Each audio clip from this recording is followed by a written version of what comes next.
So this is a talk. It is not a technical talk, and I know that most of the talks here are technical, but this one is not. Or at least it's not about programming.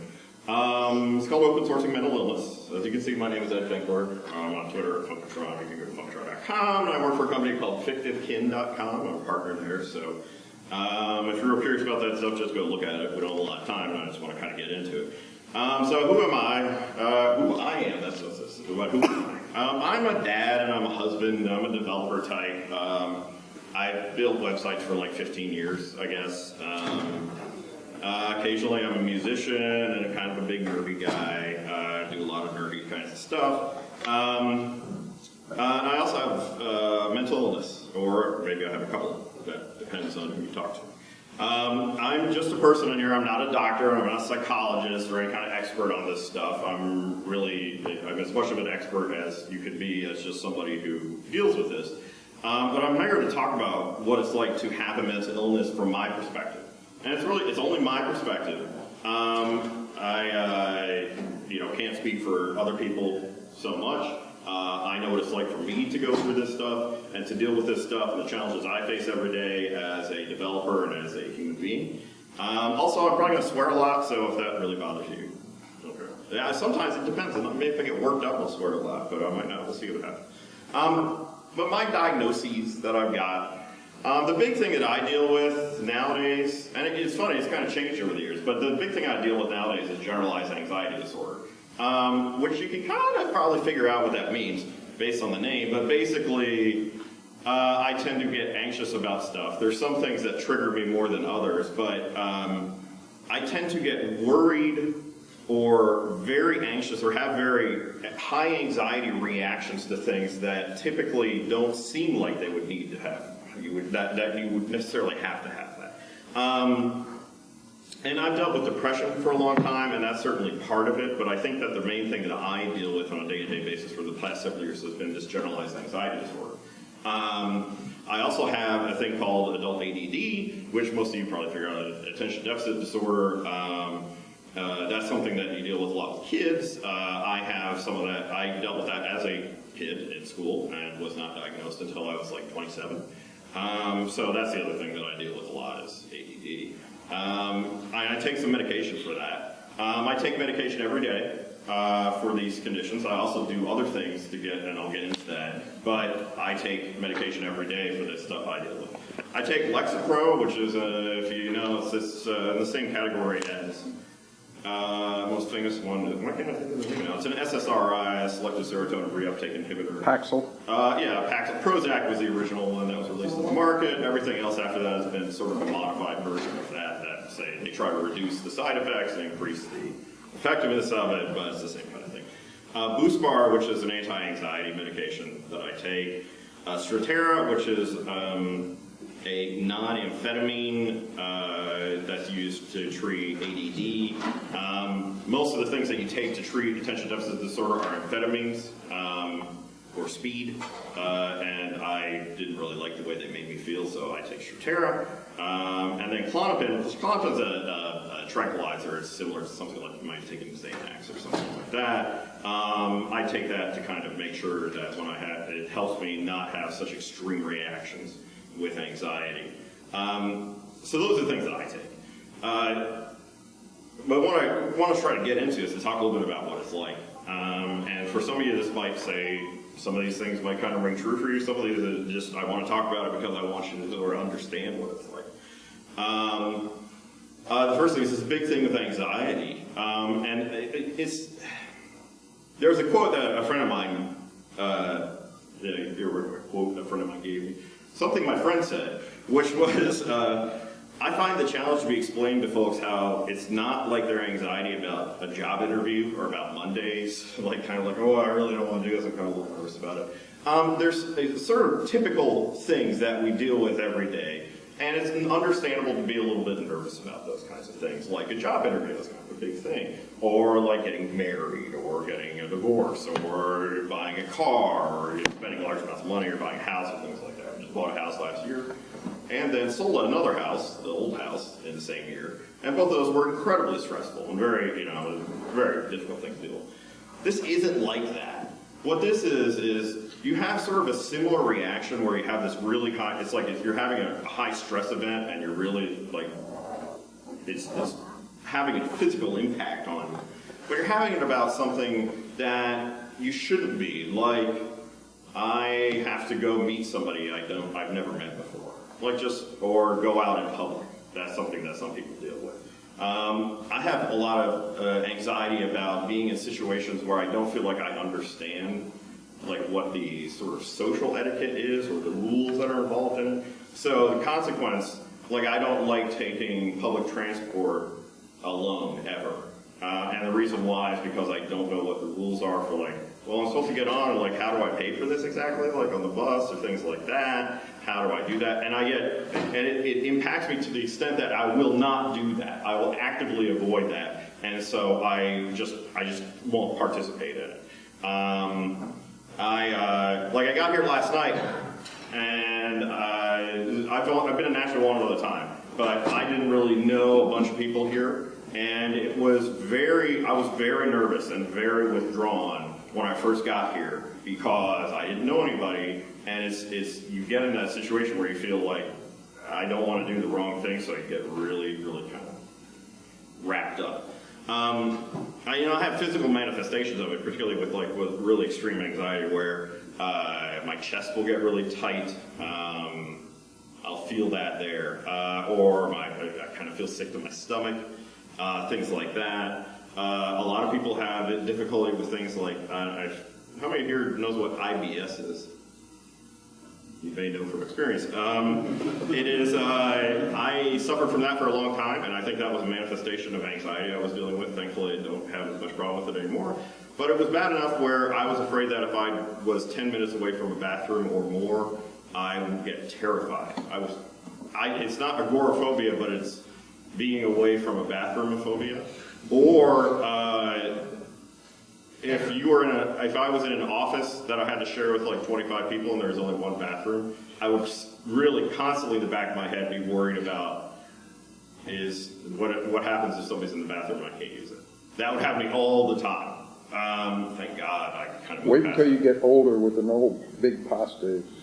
Yeah. That has helped. As I've gotten older, it actually got better. So we'll see. You still got a ways to go. There's a lot of intensive emotion that I have, and a lot of times it's kind of like it seems like it's a lot more extreme than what other people have.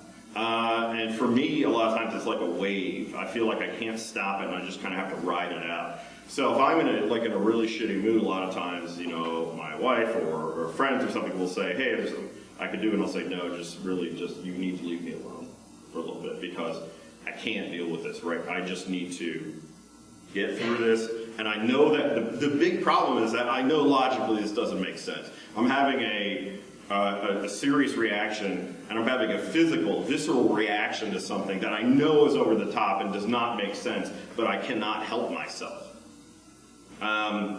And it's really frustrating. It can make your best friends seem like enemies when it's really bad. I had a problem with that last week where at work, somebody who was having a bad day kind of lashed out a little bit for a minute. And it really upset me.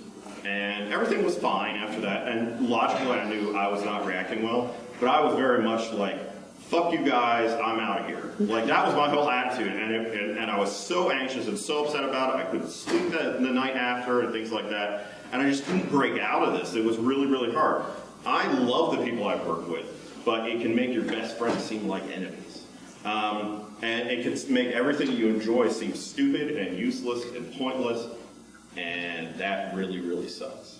Because your quality of life is not really good when you feel that way. I have a lot of problems focusing. I talked about ADD. I think with medication and kind of learning better how I cope with stuff. In my case, I think that combination of things has helped a lot so that I have less of a problem with that, where I might have sort of a bad day where I can't really seem to focus or get stuff done or I'm not very productive. It used to be I might have a bad week or a bad 4 weeks where it was like all I did was look at RSS feeds or screw around on the internet or things like that instead of actually getting stuff done.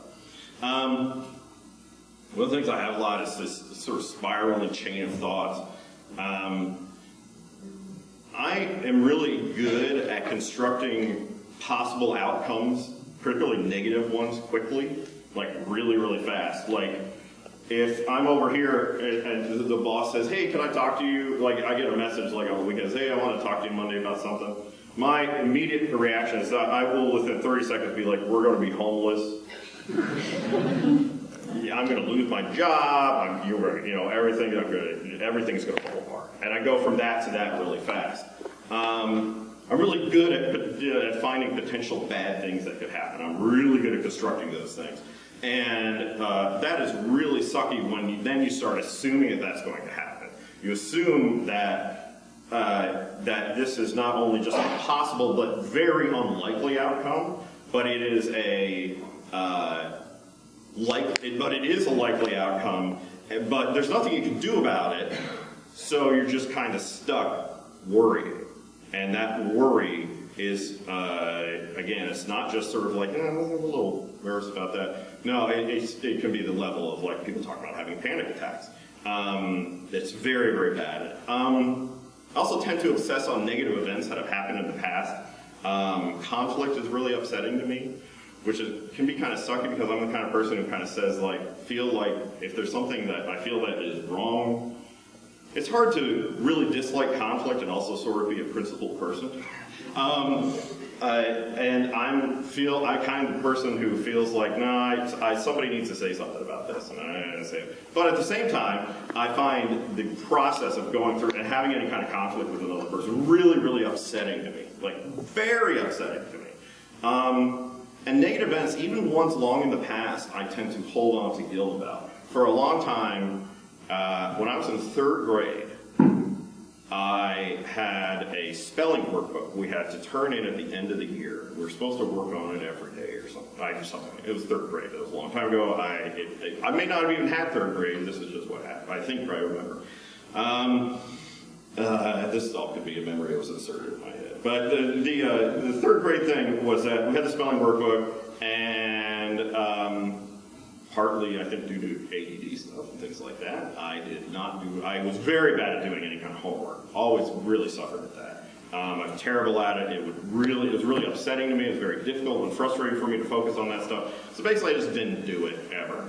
And then it was like a week before we were going to have to do it, and I had like 100 pages of stuff to do in the spelling workbook, and as a 3rd grader, so what I was probably 9, yeah, I was probably 8 or 9. That was super, super upsetting to me, and I was just terrified. I felt like I was going to fail, and all this stuff. I ended up, I think I got a C or something like that on it. But it is the case that I would think about that 10, 15 years later and be upset about it, and be upset about myself, and have essentially not forgiven myself for it. Felt like that was this event that I felt responsible for, and we'll kind of talk about that a little bit, that I felt responsible for, that there was something wrong with me and I couldn't fix it. And I couldn't let go of that. That guilt hung on to me and hung on to me and hung on to me. A lot of people talk about this, and I'm not sure how common it is. I still have nightmares every once in a while about college and not having gone to a class like for the entire semester, and then there's the final. That makes me wonder about the structure of college, because it seems to be a really common problem that a lot of people have. But I graduated college in 1997, and I had a dream about that. Actually, this was about high school. So I graduated high school in 1993. And I had another nightmare that I did not actually graduate high school and had to go back. And I was like 7 years older than I was supposed to be, or something like that. And so, this is 20 years later, and I still had a nightmare about it.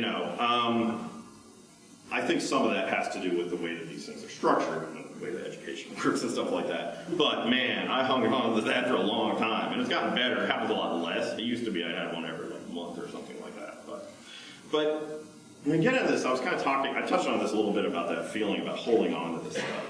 And that feeling that there's something wrong with me, and I feel disconnected from everybody else. That I felt like I was alone. That I was unlike anyone else. that I encountered. It seemed like everyone else seemed to be okay, and they seemed to somehow deal with this stuff, and it wasn't a big deal. And so I didn't feel like I had anyone to relate to about this stuff. And I dealt with that for a long time. I felt like I was broken, and I was never, ever going to be right. And if you feel that way, you feel as fundamentally disconnected from everyone else around you. And that loneliness that you can have, feel so lonely in the middle of a room with a bunch of people around you, and feel like it's actually worse to be around people than it's not, because you feel like you are in the wrong place, that you're not like any of these other people, and you're the only one who's like this. And why do these things keep happening where if I knew if I just tried hard and I just got my shit together and I just did this or that, then I could do really good things, and I could just focus if I could just work harder and things like that. And that's what I kept telling myself. And I felt like shit about myself for a long time. And I still suffer from that sometimes. I still feel that way. That I feel like shit's my fault, and it's totally my fault, and I'm just fucked up, and it's never going to get fixed. I still feel that way sometimes. And I still have to tell myself that's bullshit. Sometimes it wins. Some days it wins, sometimes it loses. And at worst, it turns into things like suicidal ideation, self-mutilation, things like that. And I still got scars on my hands and my arms and stuff like that. Most of them faded away. But I still got stuff in my, that I did maybe when I still got stuff in my hand that I did when I was 13 years old. I can still see shit. When I was in a mental hospital for 2 months. And I've still got other marks that I did later in life that I still have there. I can't speak for everybody else about that, but these kind of acts were not attempts at suicide. I'm not going to be very effective scraping the skin off the back of your hand. But for me, it was somehow an attempt to express how I felt and how extreme the emotions were and how difficult it was, because I didn't know how else to do it. I didn't know, and if I did try to, it felt stupid coming out of my mouth. The words just felt dumb. Like I couldn't, and people just didn't, it felt like people just didn't understand. I felt like I didn't know how else to express it. And so it came out that way. For me, real suicidal actions were really rare. I had a couple situations, but they happened usually in intense emotional states. I did have a case where probably the closest I came is I had a mouthful of pills. I was in a big fight with my son's mom, and I barricaded myself in the bathroom, had a mouthful of pills, and I just couldn't swallow it because I couldn't give up on him. But that was as close as I ever came. Sometimes I sort of feel like having a kid because he didn't do anything, and he certainly doesn't deserve to now have a father in his life just because his father gave up on shit is the only reason that I'm probably still around here. But I'm glad I am, and I'm glad it got me through some tough stuff. But recently what I found was some stressful situations I've been going through even the past couple of weeks. I found that the stressful stuff tended to start bringing that back again for me. It started having suicidal ideation. The ideation is not like planning out this whole process, but it's this idea where things start popping into your head of things that you would do. Or this tendency to want to self-mutilate. And that started popping in my head. I hadn't had that in years, but it came back again. And that was tough. I didn't act on it, but there was part of me that was telling me to do it. There was part of me that was telling me that I should do that stuff again, because I didn't, you just fall back into that stuff.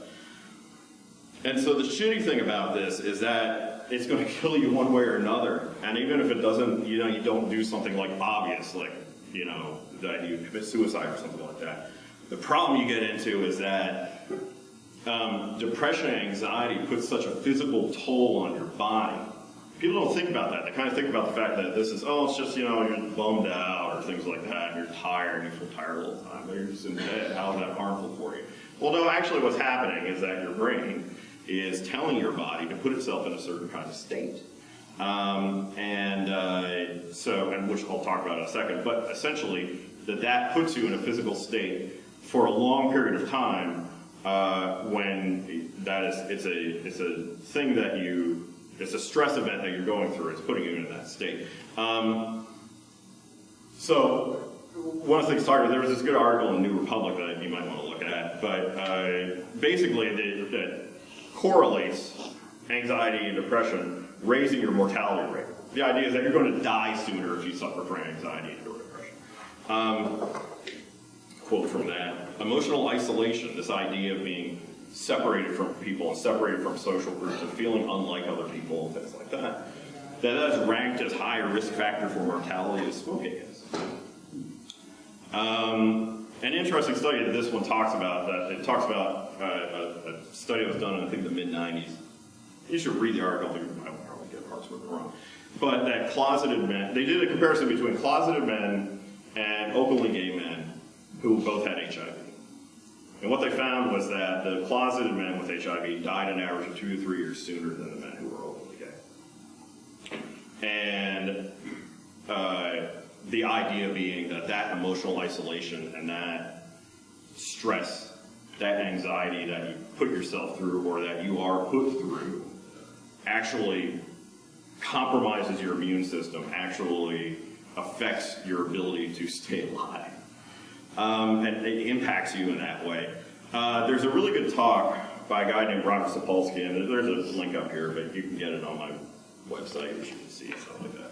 He says, right on the outset, that depression is the worst disease you can get. A couple things from that. The World Health Organization says depression is the number 4 cause of disability in the world. The Sapolsky talk is really good, and he has looked a lot about how animals react to stress situations compared to human beings and things like that. But basically, a big part of what he talks about is that it's not you're not just being lazy. And you're not just being like, oh, I'm tired, I don't feel like going to work or things like that, I don't want to go out. No, actually your body is having a severe stress response. And it's putting you in that stress response because it's having a reaction that would be sort of similar to if you were seriously injured, that's a depressive response. So you tend to kind of huddle down and hide, and you start dealing with things like motor retardation and stuff like that. That's actually things that your brain is telling your body to release different chemicals into you that causes that stuff. And it's the same kind of thing with anxiety. Your brain is putting your body into a state of fight or flight.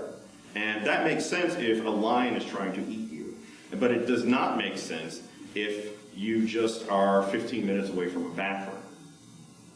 But the problem is, your brain is telling your body to do that, and it keeps triggering that over and over, or you're constantly in that state.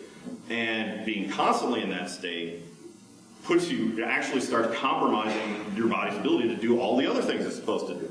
Because people talk about that, if they just sort of have a breakdown, or they crash, or they're just so burnt out. Well, what's happened is that they've been dealing with stress for so long that they physically and mentally are giving out because they can't take it anymore.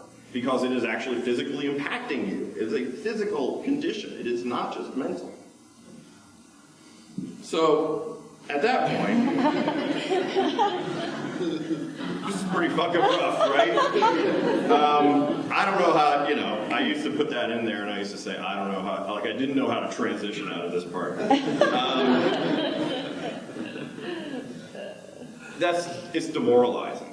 And it's demoralizing if you don't see a way out, because you really feel like, if you feel like this is the way that you are, you're pretty much fucked. There is nothing you can do. That's the thing, though, is that we can't stay silent about this. And the biggest problem that I ran into is that nobody in my life talked to me about this stuff. I didn't feel like I had anybody else who was talking to me and was saying, yes, I know what you mean. I have the same kinds of problems. I didn't feel like I had anybody to relate to. I didn't feel like anybody understood me. I didn't feel like anybody was going through the same kinds of things I do.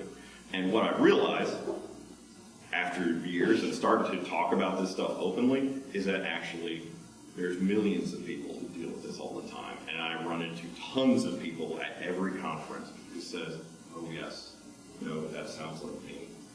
And so it's like, no, I'm not alone. The way that we fight this is by talking about it. And that's what I'm trying to do here, is that you don't hide from it, you don't feel shame about it, and you're not scared of it. That's what divides us and disconnects us and makes us feel that utter loneliness and that utter disconnectedness. We need that connection, and we need that understanding connection, where if somebody's going through something, we don't reject them from their social circles. We don't make them feel guilty for it. We don't tell them, well, what's wrong with you? Why can't you just try harder? And that's what we do. I know I've been guilty of that. When I deal with, say, family or friends or loved ones or things like that, and a lot of times I'm like, Jesus Christ, I'm sick of dealing with this shit. Just nut up, dude, or whatever, right? But it's bullshit. I'm guilty of the exact same thing, and I know what that's like. There's a phrase, and I borrow this carefully because I think that I borrow it from people who are dealing with the AIDS crisis and ACT UP, the organization in the 80s. In 1987, they started using this poster. They started making these posters. The AIDS activists started making these posters. It said, silence equals death. And I don't think that was necessarily as malicious in the sense that I think that during the AIDS epidemic, and that we're still going through, but in the 1980s, I think a lot of people ignored it because, well, there's a gay problem, and they thought that it didn't matter if they died. I don't necessarily think it's that malicious, but I think it's just as harmful not to talk about this.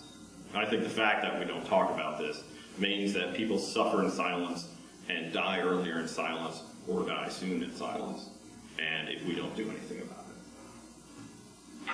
So as a developer, what is it like? That's really rough change, isn't it? But as a developer, what is it like? So it has some interesting things, and there's actually some weird positives about this. People are really, if you look at like the way that we recognize our visual systems work and our sound and stuff like that, we're good at pattern matching, and that's how we associate things really quickly. And I tend to be kind of good about that in terms of like quickly pattern matching stuff and finding scenarios that's like, oh, reminds me of this scenario, so I can apply what I learned over here. And I'm good at applying those patterns to solve problems. I'm not necessarily all that great at coming up with totally original stuff. Like, I'm not the guy you want to come to and says, so what's your great business idea that nobody's thought of? I'm terrible at that. No, I will not do that. But I'm good at solving problems and coming up with things that's like, well, why don't we take this and tweak it and make it this way? And then, I can do that. I'm really good at anticipating potential outcomes quickly. That spiraling kind of like, oh shit, if this happens, then that means I'm going to die. That's really helpful, especially if you deal with things like security in web applications or things like that. Because I'm really good at like being this at detecting those kinds of things and saying, well, okay, so what's the possible outcome if we do this? Well, maybe that could happen. So we better be careful about making this decision. Like if we deal with this input this way over here, well, if we don't do X, Y, and Z, it's possible that somebody could send something through and then we'd have a security hole in our system. So that's something that I deal with a lot. I think I'm good at that. At being empathetic and a supportive colleague, I get a lot of reward from helping others, just personally. It makes me feel good. And if I feel like I can make that connection with people and I feel like I've been able to give them something and impact them positively, that's really good. And I think empathy for users, I'm actually kind of good at. I'm good at sort of like trying to put myself in a different position and think about what it's like for them to, say, interact with the system that we're building and stuff like that. That is really hard, and I have a whole other talk I'm working on called How to Be a Great Developer. And eventually I could just sum up the whole thing and just put one slide, just said empathy, and that's it. The problem is empathy is actually really hard to do. But I'm kind of good at it, I guess, so that's just helped me out. When I'm working with teams, there's a lot of difference between, I work remote right now, so I'm not in the same area. I'm like 700 miles away from my closest team member. There's a lot of difference between in-person and remote. I find that I have to avoid being alone. Like if I'm alone for like 3 or 4 days straight or just staying at home, that's not good for me. I tend to put myself in a bad mental state if I do that. I have to kind of at least leave the house sometimes. One thing that's really helped me a lot is having managers and bosses who are understanding. We'll talk about that in a minute. Dealing with conferences and communities and things like that, just a couple notes is that, like a lot of places, if you guys have gone to other conferences, a lot of times they'll have like these sort of, a lot of our sponsor, These sort of big company-sponsored, like, loud parties with lots of alcohol and shit like that, and those things scare me, and I do not enjoy being at them. I find them really, really unpleasant. I usually find that about after 30 minutes of that, I can't take it anymore, and I have to leave. It's just not fun for me. Travel I've gotten better at, because I'm better at traveling, and I keep doing it. But especially as I've been giving this talk. But travel is scary for me. Going to a new place is really scary for me. I talked about that. Like, talked about mass transit systems, stuff like that. I need a buddy to help me. And if I have somebody who's there, even if they're not super familiar with it, I'm okay. If I'm on my own, I'm fucking terrified.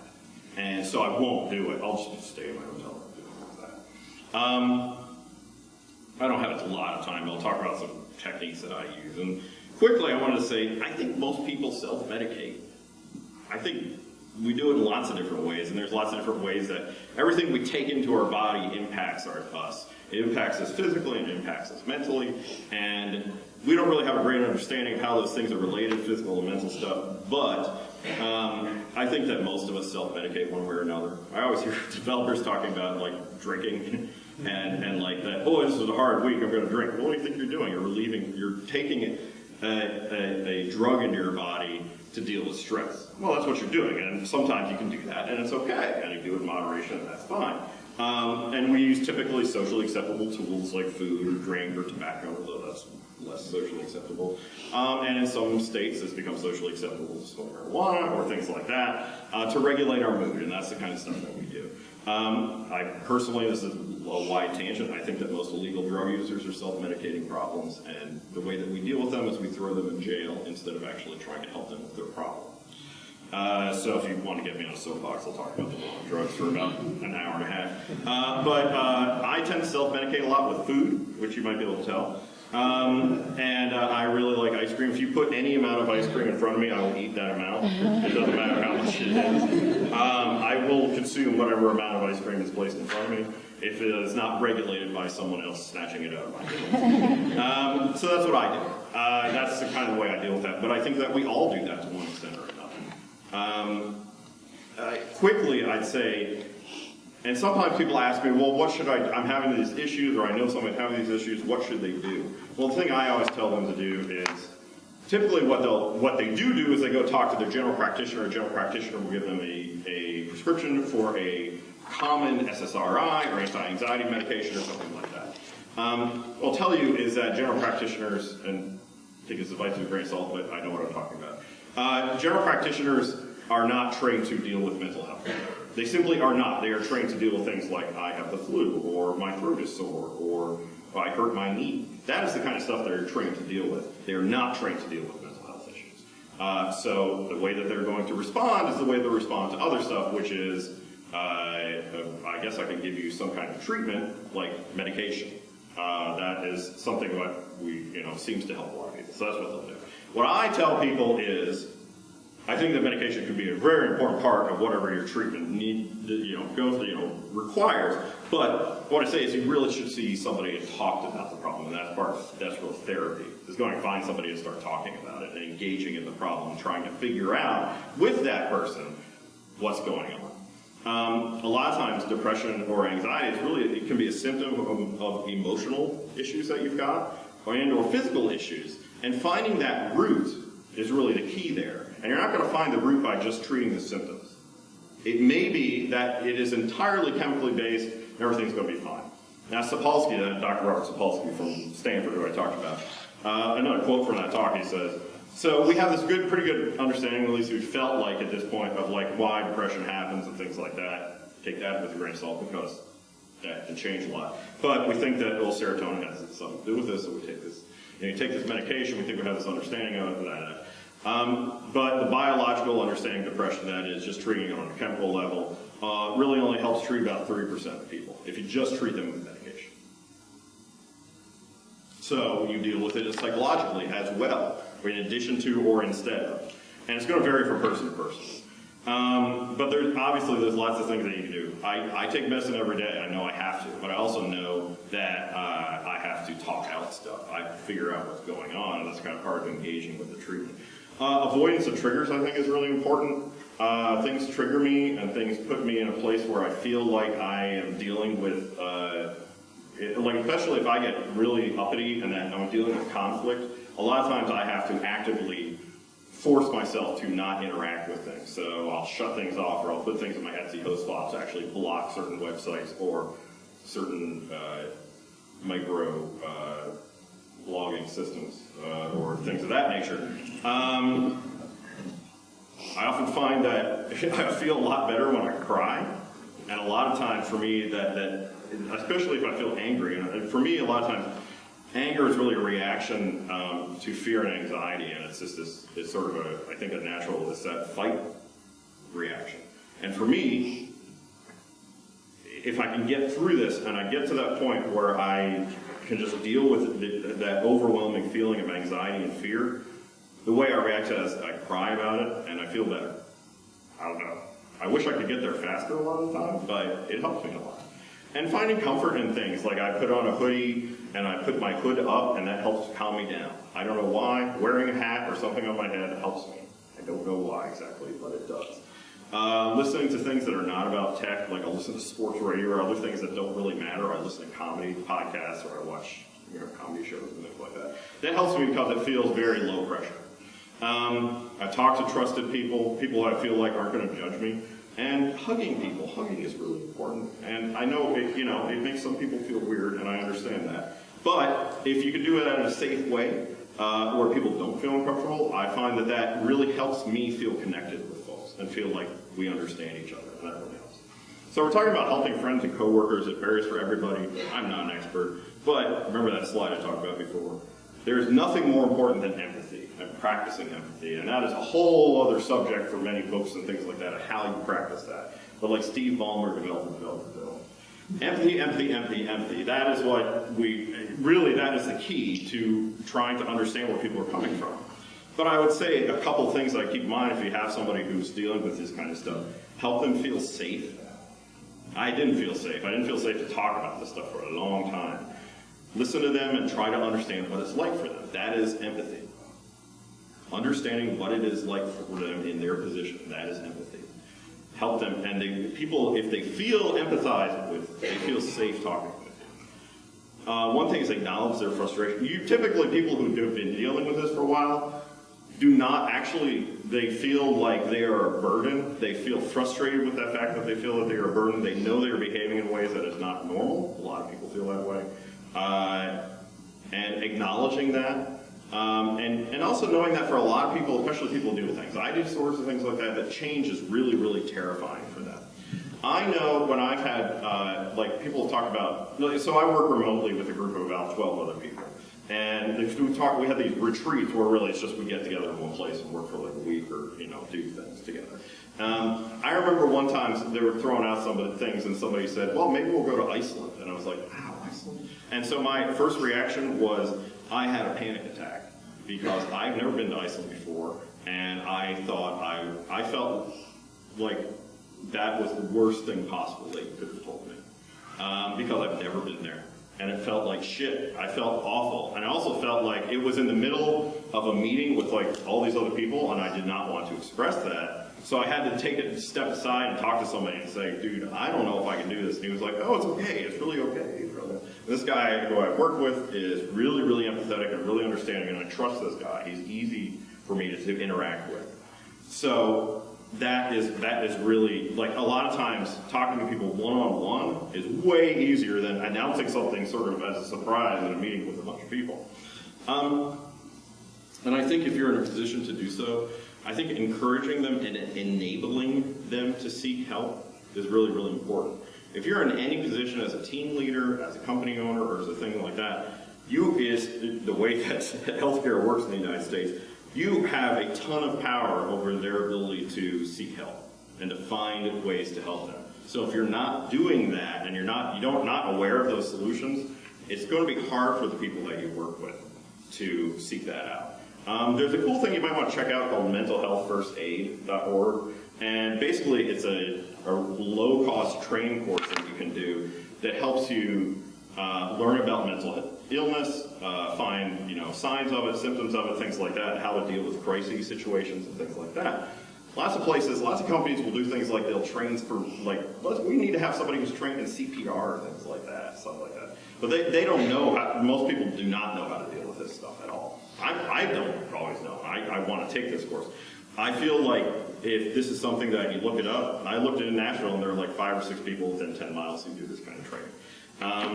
So if you want to, go ask your company to pay for this training. Or if you run a company, maybe commit to doing this and learning about how to address mental health issues. The key thing at the end of this, and we only got a couple of minutes, is that I need your help with this. I used to say, do you want to help talk about this and post about it, things like that. Here's the thing is, I need your help. And I need your help by talking about it and sharing this and learning about this. And so you talk or you email or you tweet or you post to someplace on Facebook or whatever. Take a minute right now, please. And if I've said anything to you that rings true to you or you found valuable or you found useful or in some way, any of these URLs I've shared, any of this stuff, just post about it. Talk about it. And please say something about it. Because the problem is that we don't talk about these things and that we think that we're alone in this. And then our friends feel like that they're alone and that they can't talk to us and they can't deal with this stuff. And they feel guilty and they feel ashamed and it puts them in a position where they're suffering in silence. And I don't want that to happen anymore. And I'm real tired of it. So if you got a minute, I'd really appreciate it if you just posted something about this. It doesn't have to be one of these links. Funktron.com/Osby, that's where I have I have a list of resources. When I've given this talk before, it's all CC licensed, so if you want to share it, that's fine.